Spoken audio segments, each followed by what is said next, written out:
للزواج من مغتصبها وفق ما قالت الهيكة.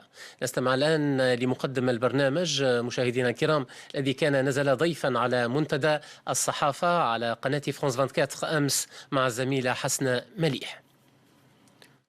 أود أولا أن أرفع لبسا مهما في القضية المفتعلة التي قادتها بعض الصفحات في مواقع التواصل الاجتماعي. نحن هنا نتحدث عن شبهة اغتصاب وليس اغتصاب، وقد أثبت التقرير الطبي، وهذا على لسان الفتاة وعلى لسان أخيها وبالوثائق، أنه لا وجود الاغتصاب. يعني بما معناه أنه حسب التقرير الطبي أن الفتاة متعودة على الممارسة الجنسية.